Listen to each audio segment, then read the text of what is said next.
আসসালামু আলাইকুম, আশা করছি আমার প্রতি ভালো রয়েছে। বিলিফ এই শব্দটার দিকে একটু গুরুত্ব দিই। এই বিলিফ এই শব্দটার প্রথম যে অংশটা আছে বি, এই বি এর অর্থ হচ্ছে বিকাম। কেউ যখন কোনো কাজে সফল হতে চায় তখন তাকে সেই জিনিসটার প্রতি বিশ্বাস রাখতে হবে। অনেকেই আছে না এমসিকিউ যে পরীক্ষা দেয়, এমসিকিউ শুধু মাল্টিপল চয়েস কোশ্চেন্স তাই না, এটা মূলত মোস্ট কমন কোশ্চেন্স এবং মোস্ট কনফিউজিং কোশ্চেন্স, এই দুই রকমের কোশ্চেন্সই পরীক্ষায় থাকে। কমন কোশ্চেন্সও কারেক্ট করতে হবে, আর কনফিউজিং কোশ্চেন্স দুই একটা ট্রিকি আনসার যে কারেক্ট করতে পারবে তারাই সফল হবে। তো অনেকেই দেখা যায় যে কনফিউজিং কোশ্চেন্স কারেক্ট করার ক্ষেত্রে দেখায় অনেকেই বলে যে আমি যখন দাগাতে যাই তখন আমার আনসার ভুল হয়ে যায়। এবং খুব মজার ব্যাপার, যারা এই চিন্তাটা করে যে ধারণার উপর দাগালে তাদের ভুল হয়, তাদের বেশিরভাগ আনসার ভুলই হয়। আর যারা এটা চিন্তা করে যে আইডিয়ার উপর দাগালেও আমার কারেক্ট হয়, তাদের কিন্তু কারেক্ট হওয়ার চান্সটাই বেশি। তার মানে মস্তিষ্কের কাজেই হচ্ছে যেই রকম করে আমরা বিশ্বাস করব ঠিক সেই অনুযায়ী সে নিজেকে প্রিপেয়ার করবে।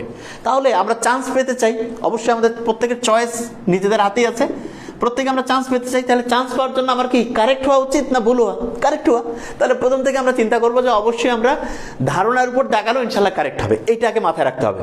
এবং আমি বারবার বলছি, আগামীকালকে যে পরীক্ষাটা হবে অ্যাডমিশন টেস্ট, এই সময়ে ইচ্ছে করলে আমরা জাস্ট ইচ্ছে যদি করি মোস্ট ইম্পর্টেন্ট জিনিসগুলো ইনশাল্লাহ রিভিশন দিতে পারবো। কিরকম? ধরা যাক যে আজকে দুপুর 12টা থেকে আমরা রিভিশন শুরু করছি।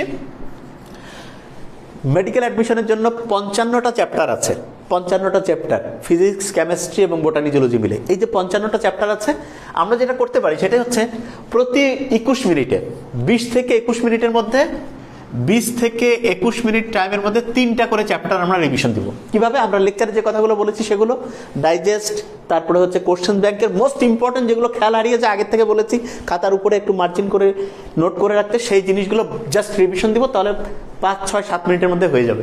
এরকম করে প্রতি 20 থেকে 21 মিনিটে 3টা চ্যাপ্টার রিভিশন। এরকম করে 3টা চ্যাপ্টার রিভিশন দেওয়ার পর 8 থেকে 10 মিনিট একটা রিল্যাক্সড। ওই রিল্যাক্স টাইমে কি করতে পারি? কোরআন শরীফ পড়তে পারি, 2 রাকাত নফল নামাজ পড়তে পারি, কিছু খেতে পারি, একটু বুক ভরে শ্বাস নিতে পারি, জাস্ট একটু হাঁটাহাঁটি করতে পারি, জাস্ট বি রিল্যাক্সড। একদম চান্স পাচ্ছি, কত ভালো মেডিকেলে চান্স পাবো এটা নিয়ে কাজ করতে হবে। এরপরে কি আবার 20 থেকে 21 মিনিটে 3টা চ্যাপ্টার পড়লাম, আবার 8 থেকে 10 মিনিটের রেস্ট। এরকম করে প্রতি ঘন্টাতে দেখা যাবে যে 6টা করে চ্যাপ্টার, 1 আওয়ারে কয়টা চ্যাপ্টার হচ্ছে? 6টা করে চ্যাপ্টার্স পড়া হয়ে যাচ্ছে। আচ্ছা, 1 ঘন্টায় যদি 6টা চ্যাপ্টার হয়ে যায় তাহলে 12টা থেকে শুরু করে 1, 2, 3, 4, 5, 6, 7, 8, 9, রাত 9টার মধ্যে দেখা যাবে প্রায় 54-55টা চ্যাপ্টার শেষ। শেষে যে 1 ঘন্টা বা 2 ঘন্টা, রাতে যদি আমরা 10টা থেকে 11টার মধ্যে ঘুমিয়ে যাই, শেষের ওই 1-2 ঘন্টার সময় ইংলিশের যে লেকচারে আমরা মূল কথাগুলো বলেছিলাম সেগুলো একটু দেখে নেওয়া, সাধারণ জ্ঞানে জাস্ট বঙ্গবন্ধু, মুক্তিযুদ্ধ, মুজিববর্ষ, সংবিধান, তারপরে হচ্ছে এই যে নদ নদী, এগুলো নিয়ে যে মৌলিক যে কথাগুলো আমরা মানে হচ্ছে শীট আকারে দিয়েছি, এমসিকিউ আকারে পরীক্ষা যে দিয়েছি, এগুলো জাস্ট রিভিশনের মধ্যে রাখা। এখন রাতে 10টা থেকে 11টার মধ্যে ঘুমিয়ে যাওয়া, এবং মাথায় রাখতে হবে আজকে যে আমি খাওয়া দাওয়াটা করবো, আমাদের শরীরের জন্য 2টা জিনিস খুব কাজ করে। একটা হচ্ছে অক্সিজেন, যেটার জন্য বুক ভরে শ্বাস নেওয়া। এমনিতে শ্বাস নিলে আর চালে 500 ml করে বাতাস যায়, আর বুক ভরে যখন আমরা কেউ শ্বাস নেই তখন দেখা যায় অতিরিক্ত অনেক পরিমাণে প্রায় 3000 ml পর্যন্ত অক্সিজেন আমাদের শরীরের মধ্যে তখন আসতে পারে। তার মানে প্রতিটা শ্বাসে যদি এরকম অতিরিক্ত অক্সিজেন আসে, সেই অতিরিক্ত অক্সিজেনগুলো কোষের মধ্যে যাবে, এবং কোষের মধ্যে গেলে আমাদের কোষগুলো স্ট্রং ওয়েতে, অত্যন্ত ইফেক্টিভ ওয়েতে ইনশাল্লাহ কাজ করতে পারবে। আর খাবারের ক্ষেত্রে সেই খাবারটা খাবো যেই খাবারটা হজম করতে আমাদের মস্তিষ্ককে কম খরচ করতে হয়, কারণ মস্তিষ্ককে আজকে ব্যস্ত রাখতে হবে পড়াশোনার প্রসেসিংয়ের মধ্যে। এই অনুযায়ী আজকে তাহলে কি খাইতে পারি? লাউ জাতীয় খাবার খেতে পারি, ডাল, মাছ, এগুলো যতটা পারা যায়, মাংস এবং মানে হচ্ছে ওইটাকে কি বলে যে খুব কড়া জাতীয় খাবারগুলো একটু অ্যাভয়েড করা, কুসুম কুসুম গরম পানি, মধু খাওয়া, একটু খেজুর খাওয়া, তারপরে হচ্ছে বাদাম, বিভিন্ন জাতের খাবার অল্প অল্প করে খাওয়া, এবং মাথায় রাখা যে রাত 11টার মধ্যে ইনশাল্লাহ আজকে ঘুমিয়ে যাওয়া। খুব কুল ওয়েতে ঘুমিয়ে গিয়ে সকালে ইনশাল্লাহ ঘুম থেকে উঠে, মাথায় রাখতে হবে সকালে ঘুম থেকে উঠে একটা গোসল করে একদম বডি স্প্রে একটু ইউজ করে জাস্ট আমি যেই খাবারগুলোর কথা বলি, ওই যে বাদাম, তারপরে খেজুর, এরপরে হচ্ছে গ্লুকোজযুক্ত কুসুম কুসুম গরম পানিতে একটু পানি খেয়ে ঠান্ডা মাথায় পড়তে থাকে। কি পড়া? জাস্ট আমরা লেকচারে যে কথাগুলো বলেছি, বা যার যেই অন্য কোচিংয়েরও যারা, তারা যেই জিনিসগুলো সবচেয়ে ইম্পর্টেন্ট হিসেবে বাছাই করেছে সেগুলো জিনিস একটু জাস্ট কি করে ফেলা, হচ্ছে যে রিভিশন দিয়ে দাও। আরেকটা জিনিস, মুসলমান ধর্মে যারা, তারা বিজিদিন এলমা পড়া, অন্য ধর্মের যারা তাদের ওই ধর্ম অনুসারে যেটা আছে সেটা, এবং যে কোনো কারণে ভয় লাগলে ধর্মীয় গ্রন্থে একটু বাংলায় হোক যে ভাষায় আমরা বুঝি সেই অনুযায়ী পড়লে দেখা যাবে রিল্যাক্সড হয়ে যাবে মস্তিষ্ক। আর অবশ্যই এই জিনিসটা করতে হবে, সেটা হচ্ছে এক্সাম সেন্টারে পরীক্ষার হলে দেখা যাবে সাধারণত 9:15-র দিকে এক্সাম সেন্টার খুলে দেওয়া হয়।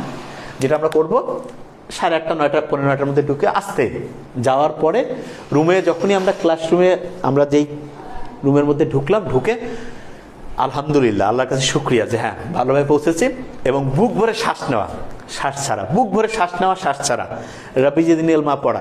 এবং মাথায় রাখতে হবে পরীক্ষার হলে খুব ভালো সিস্টেম হচ্ছে প্রতি 5 মিনিটে